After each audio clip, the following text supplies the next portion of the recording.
Spoštovane gospe, dragi gospodje, prišla je spet nazaj Benka Pulko. Prinesla je, kot vedno, spet novo idejo. In prva stvar, ki jo bom vprašala, kdaj bomo odprli tole steklenico, ki je tule na mizi, to ta veliko, ta malo lahko kadarkoli. Benka, živjo! Zdravo! Ni tako dolgo, kar sva se nazadnje videli, ampak takrat še te ideje nisi imela. Kaj se je pravzaprav zgodilo s temi zlatimi Slovenci, da zdaj kar naenkrat govorimo o zlatih Slovencih?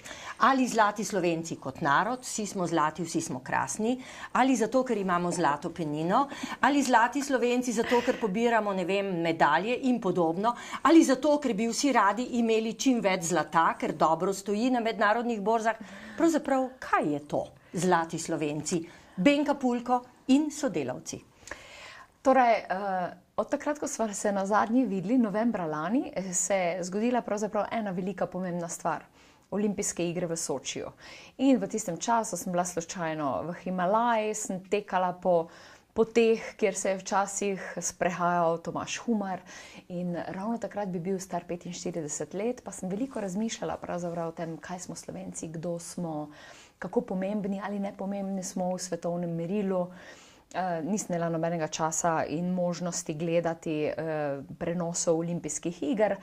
No, in potem sem po kar nekaj časa zmeraj z zamudo slišala za vse tisto, kar pa smo vendarle Slovenci pridelali v Sočiju, in sem bila strašno vesela.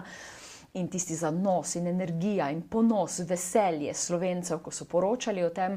No, potem pa se je med vse to skupaj vrinila ena novica, ki me je precej bolela in kasneje tudi razhudila, da smo pač pridelali preveč medalj. Sem rekla, pa kak je mogoče, da sploh kdo pomisli na to, kaj je to preveč? Mi smo fenomenalni, poglejte, kaj smo naredili, razturili smo ves svet, navrisali Kitajce, Američane, Ruse in vse po vrsti. Če pogledamo, koliko je na dohodek prebivalca, koliko denarja pravzaprav je kdo vložil v njihove kolajne, smo, mislim, fantastičen narod. In potem kaj? Zdi se mi, da smo v pravem času, kjer ta fantastični narod, zavedanje do tega, da vendarle smo nekje dobri, da smo presneto dobri, da smo najboljši na svetu, mora dobiti svoj epilog, ne pa to, da smo naredili preveč medalj in zdaj ne vemo, kaj bomo naredili in da nimamo denarja za obljubljene nagrade. In potem sem bila 2 dni slabe volje, iz moje slabe volje se pa zmeraj rodi kaj pametnega in v glavnem tokrat je bila zlati Slovenci. Ja, mi smo zlati Slovenci. Tako kot si ugotovila, sem ugotavljala tudi jaz. Jaz sem čist navadna, preprosta mala Slovenka, želela bi si, da je vsak delček vsake slovenske olimpijske medalje tudi malo moj. Jaz bi rada sodelovala, ne vem kako. Zakaj ne bi sodelovala recimo tako, da grem v trgovino, si kupim penino zlati Slovenci in doniram nekaj malega, pomagam, da bomo lahko vzrejali še rodove odličnih športnikov in pomagali, da bodo pravzaprav prišli do svojih kolajn. Jaz bom tudi malo zlata, ne? Ker bom prijazna, ker bom dobra, bom zlata Slovenka. Oni bodo pa lahko prišli do svojih olimpijskih odličij. Jaz svoje olimpijske kolajne nikoli v življenju ne bom imela, ti verjetno tudi ne, ampak navijava za vse tiste, ki jih pa lahko. In če so Slovenci najmočnejši izvozni artikl in najmočnejša gospodarska panoga, ki jo imamo, pa dajmo si že enkrat to priznati. In Mislim, športniki. Športniki, ja. Seveda. In so fantastični. In poglej, pri kakih letih, kaj počnejo. In ne vem, jaz sem potem potovala in bila sem vmes v Italiji in v Indiji in v Dohi in v Ameriki in vsi vejo, kdo smo zdaj Slovenci naenkrat, ne? Sem se pred kratkim šalila, da in precej resnih misli je bilo v tej izjavi, da Američani, Afričani, Argentinci, Finci, Zajci, Kitajci, vsi vejo, kdo smo naenkrat Slovenci. In jaz mislim, da mi moramo biti na to ponosni in da moramo tudi sami nekaj za to narediti. Ni to neka država. Država smo ti, jaz in vsi mi skupaj. In to, da pozovemo ljudi, no jaz sem za začetek se doma posvetovala in sem rekla, jaz tako v življenju vse preračunam samo na letalske karte. To je pač enota denarna, ki meni največ pomeni. Jaz sem donirala v ta sklad 1000 evrov, to je recimo ena dobra letalska karta. Toliko je zame osebno bilo vredno to navdušenje, veselje, da smo dobili vse te slovenske olimpijske kolajne. Zdaj pa pozivam vsakega slednjega Slovenca, da donira 1 evro. No, zdaj pa povejva kam. Namreč ti si omenila sklad. Rekla si mi, da se ne sme reči več sklad, da se to reče ustanova. Torej, Benka Pulko in sodelavci, imaš jih kar nekaj, so ustanovili neko ustanovo, ki se imenuje Zlati Slovenci. Tako. Ta ustanova naj bi povezala Torej, ustanova smo zato, zaradi tega, ker smo popolnoma neprofitni. Ne? Mi želimo, da 100% donacij, ki se zberejo na tem računu, grejo tistim, ki so jim namenjena. Želimo tudi, da se od tega ne plača davek. Ne? Jaz mislim, da če spodbujamo nekaj, da je korektno, da pravzaprav država lahko odstopi tisto, kar bi sicer dobila. Ne? Ti bo uspelo? Mi je že. Torej, jaz sem bila samo pobudnica tega. In potem, ko bingljam v Nepalu in pravim po Skypeu, po Viberu, po telefonu, razlagam svojim prijateljem in vsak reče, bomo pomagali, vsak bo naredil nekaj. Mi bomo registrirali domeno, mi bomo dali parkirišče, mi bomo pripravili spletno stran, mi bomo naredili Facebook profil, mi bomo odprli ustanovo. Torej, toliko dobre volje, ko sem jaz, in potem sem se seveda selila, ker sem pač potovala, kar jaz delam že takoj kot svojo službo, ker nisem mogla verjeti. Jaz sem imela kurjo polt večino teh 2 mesecev, ko sem pravzaprav gledala, koliko ljudi je z nosom in veseljem prišlo, bomo pomagali po svoje.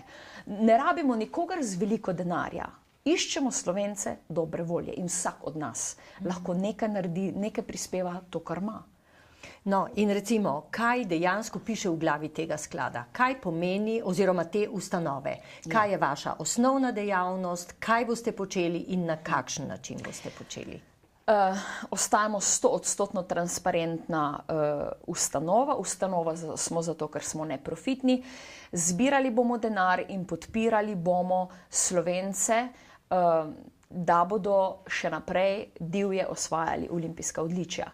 Nagrajevali bomo tiste, ki jih bodo osvojili, zraven tega bomo odprli štipendijski sklad in pomagali najboljšim mladim športnikom, da bodo tudi oni nekega dne lahko osvajali medalje. To pomeni delo na dolgi rok. Absolutno. Nekaj, kar se pravzaprav, če tako lahko rečeva, zdaj začenja in naj bi trajalo, reciva, dokler bodo trajale olimpijske igre. Tako? Ja, zakaj pa ne? Jaz upam, da je ideja tako zdrava in čez čas bomo videli, kako dobra pravzaprav je, ali smo Slovenci pripravljeni sodelovati ali ne. Jaz pač mislim, da vsak od nas bi z veseljem povabil olimpijca na kavo in to bi približno stalo 1 evro. Zdaj, če moraš recimo se oddolžiti kot korekten Slovenec za enih 8 odličij, je čist fino, če daš recimo 1 evro v sklad in s tem jaz mislim, da bomo lahko pomagali veliko športnikom, da bo bistveno več zlatih Slovencev v prihodnosti, ker letos so nam dokazali, da znajo narediti tak svetovni darmar. Jaz bi to rada videla na vsakih olimpijskih igrah. In kot državljanka Slovenije se počutim odgovorna za to, da bi mičkeno lahko pomagala in na koncu bi košček prav vsakega olimpijskega slovenskega odličja lahko bil tudi moje. Poglej, Benka, nekaj mi je všeč. Namreč, tako kot si pripovedovala, vse skupaj se je začelo z neko začetno jezo, razočaranjem, z nekimi, bi rekla, žalostna si bila, ne nazadnje, in pravzaprav zdajle se smeješ, uživaš. To je tisto, kar je meni všeč. Pravzaprav nek začetni zagon, ki je včasih zelo pozitivno, ravno jeza, ker te potem tako močno požene, ker je to tak čustven naboj. In vendar, ko to transformiraš, kaj lahko rata? Kup nasmejanih, kup zadovoljnih ljudi. Pa res je, že Kekec nam je povedal, dobra volja je najbolje. Jaz sem si to čisto zares zapisala za oho. Jaz ne vidim poante v tem, da se zbujam vsak dan slabe volje, da se pritožujem, da nič za to ne naredim. Zdi se mi, da če bi bilo 2000 micenih sprememb, bi lahko v Sloveniji bilo bistveno bolj pozitivno, kot je. Kaj pa 2 milijona majhnih sprememb? Odlično, fenomenalno, gremo to narediti, seveda. Ja, zakaj pa ne? Jaz mislim, da je zelo malo potrebno za to, da smo lahko produktivni in ne vidim nekako vrednosti v tem, da sejemo slabo voljo okoli sebe. Kaj pa kriza? kriza, pomanjkanje denarja. Glej, moram te to vprašati, kaj ti ljudje mnogokrat rečemo. Je kriza, pomanjkanje denarja, nimam za svoje osnovne stvari. Vendarle, kako ti gledaš na to in predvsem tvoji sodelavci, ki delajo, tako kot ti pravzaprav čisto vsi, prostovoljno, brezplačno, brez kakršnekoli nagrade. To si že rekla, da neprofitno pomeni, da nihče ni zaposlen. Ja, ampak ni res, da mi nič od tega ne dobimo. Mi smo vsi dobre volje.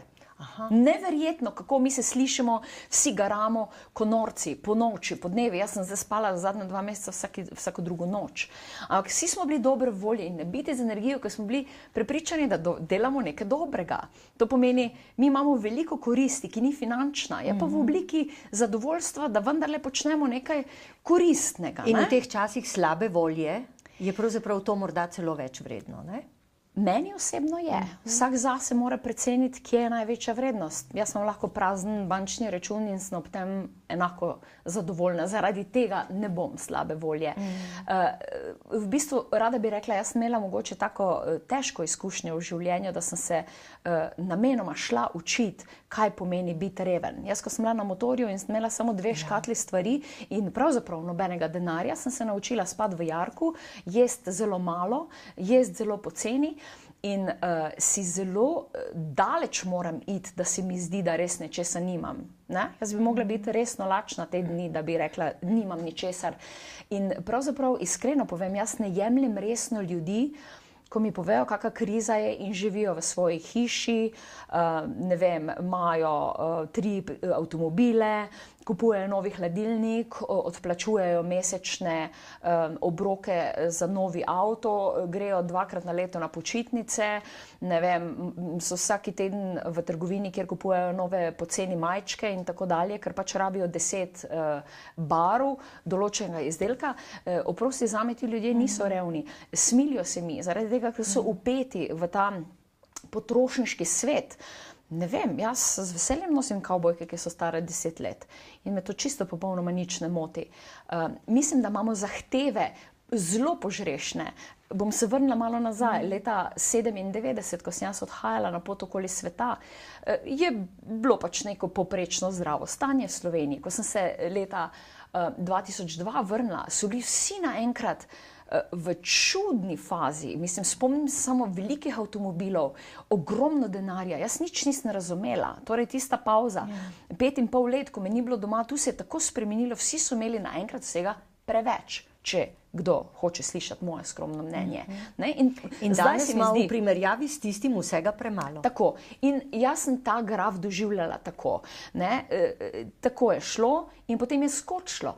In če bi šli počasi, potem bi zdaj nekje bili tako, kot da bi bil zdrav razvoj. Zdi se mi pa, da je bil ena eksponencialna rast, ki je bila popolnoma nezdrava in je bila pravzaprav po fizikalnih zakonih ne bi vzdržalo. In danes, ko imamo v Sloveniji še vendarle dovolj prostora, da ima vsak svoj vrtiček, ko še zmeraj pravzaprav imamo dovolj pitne vode, neko zdravo hrano, ki si jo lahko pridelamo in dela je dovolj. Tega nočem slišati, da nimajo službe. To je pa druga stvar, torej, jaz sem tudi brezposelna. Jaz tudi vse življenje brezposelna in vendar sem doživela do penzije in imam pokojnino, seveda, ker sem vse življenje samostojna. Ne? Sploh ne razmišljam o pokojnini, jaz sem samo vesela, če sem lahko zdrava, da lahko nekaj ustvarjam. In za vsaki dan pravzaprav porabim zelo malo. Torej to, da sem jaz brezposelna, zaposlena, tako da hodim samo vsako drugo noč, če lahko spat, sploh ni merilo tega, da ne bi mogli kaj početi in biti koristni sebi in drugim, mislim, ni izgovorov. Glej, nekaj mi je še všeč. Namreč to je pravzaprav ideja podpirati najboljše. Glej, v Sloveniji pa imamo vendarle. Ponavadi tiste, ki sekajo navzgor ven, bi jih radi zatlačili zato, da bi se sami bolje počutili. Pri športu morda vendarle imamo občutek, da smo malo bolj široki, širokosrčni, mogoče ravno zaradi tega, ker nihče od športnikov ne posega na naše področje, ker mi pač tega ne počnemo. Ne vem, mogoče je res tu tisto, kar praviš, neko področje, kjer lahko stopimo skupaj, brez mogoče tega, da bi želeli sekati glave, ampak da bi jih raje povzdigovali. Jaz ne vem, zakaj bi se morali počutiti ogrožene. Če so neki mladi Slovenci veliko boljši od mene, jaz nimam s tem nobenih težav. Na svetu je dovolj prostora za vse. In če morajo biti Zlati Slovenci akcija, v kateri se bomo mi vsi naučili biti bolj tolerantni do boljših od sebe, jaz mislim, da nam bo koristilo vsem. Jaz sem zelo ponosna na Slovence, moram reči, po 10 letih aktivnega dela v zbiranju denarja v humanitarni namen z tibetanskimi otroci, z slovenskimi otroci, z otroci v Afriki. Zdi se mi, da smo fantastični, znamo prisluhniti, znamo stopiti skupaj in nekaj narediti. Ampak od najšibkejših členov naše družbe ne bo odvisna oziroma prihodnost našega naroda. Mikronarod, kot smo Slovenci, pravzaprav moramo, urgentno je, da podpiramo najboljše izmed nas. Seveda. Torej Se popolnoma strinjam. Gremo naprej. No, in kako lahko recimo mi, običajni, povprečni Slovenci, ki se ne ukvarjamo s športom, pa vendar nam je tudi do tega, da bi recimo imeli vrhunski šport še naprej, zaradi vseh razlogov, ki si jih naštela, ali pa še kakšnega zraven, ali pa katerega drugega, kako lahko dejansko sodelujemo? Torej, organizirali smo to, da vsak Slovenec lahko donira svoj evro preko telefonske številke 0906 000 za Zlate Slovence. Potem odprli smo SMS donacije, kamor lahko na številko 1919 vsak od nas pošlje 1 evro in napiše ključno besedo Zlati Slovenci. Potem preko PayPala, preko tekočega računa, ki smo ga odprli pri SKB banki. In pozivam tudi Slovence, da donirajo 0,5% od svoje dohodnine in pa da pustijo skladu svoje premoženje, ko ga pač ne bodo potrebovali več.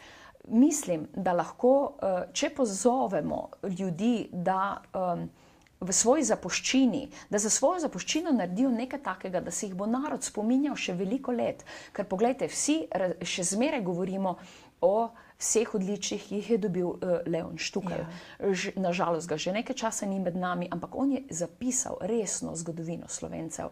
In jaz bi si želela, da vse tisto, kar bom jaz lahko ustvarila skozi svoje življenje, da bi mojemu narodu pomagalo. Tako, da bo si nekdo zapomnil, da je nekaj bilo ustvarjenega. In ne vem, jaz osebno si želim, da se najde kdo, ki bo svoje premoženje takrat, ko ga ne bo več potreboval, namenil temu, da bomo lahko vzgajali še naprej in tlakovali pot za nove zmage, nove športnike in jim pomagali, da razvijajo svoj potencial do najvišje možne stopnje. In dobijo za Slovenijo seveda še kako medaljo.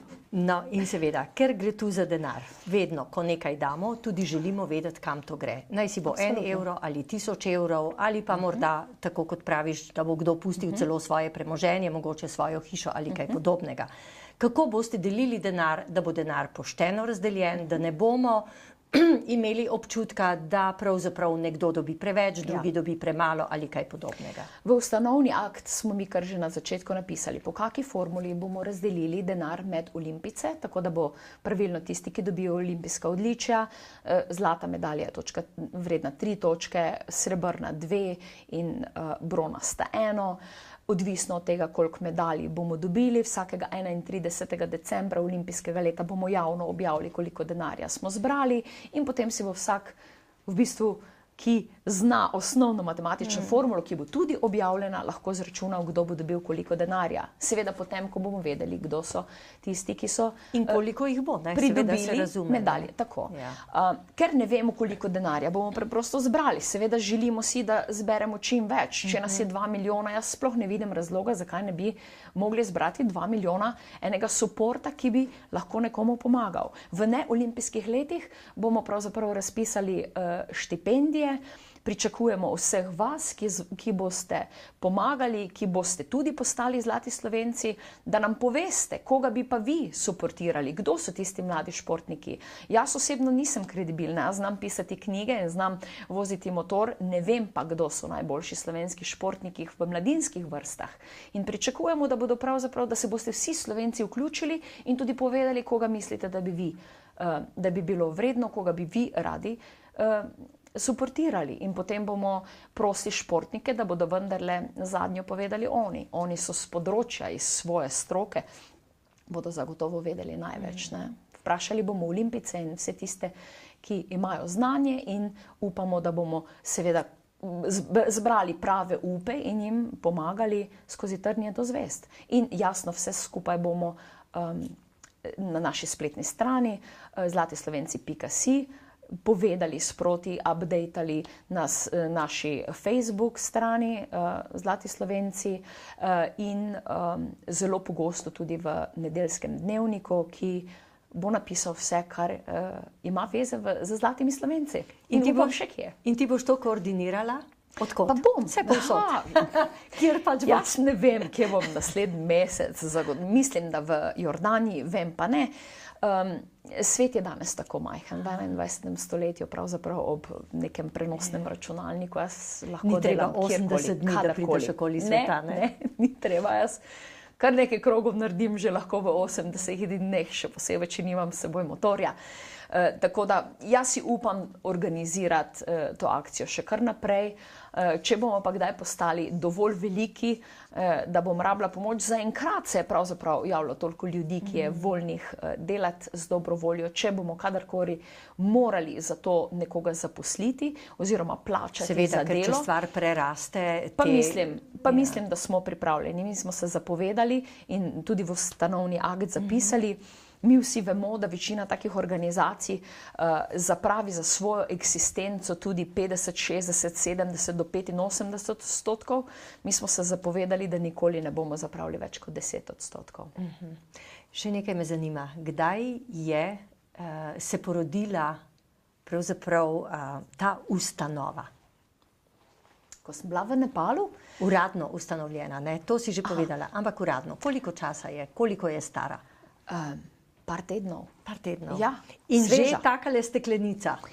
Ja, moram reči, da med ostalimi, ki sem jim rekla, kaj bi lahko naredili, se je zelo hitro odzvala naše veselo podjetje Radgonske Gorice in sem rekla, glejte, imate fantastičen produkt, 162 let smo ponosni, da imamo nekaj, moram reči, jaz sem velik tradicionalist, zelo spoštujem nekaj, kar ima svojo tradicijo, kar ni od včeraj in zdi se mi zelo lepo, ko vem, koliko državnikov po celem svetu je pilo to našo fantastično penino in sem pač predlagala, da naredijo tudi penino Zlati Slovenci in da zapijemo od zdaj naprej vse trenutke pomembne za slovenstvo, vse naše zlate kolajne, olimpijske in vse druge, za penino Zlati Slovenci. Vsi smo enkrat zlati, zakaj pa ne? Torej, kupil si, plačal si in nekaj tudi dal, ne? Tako, del profita od tega proizvoda bo šel v sklad Zlati Slovenci.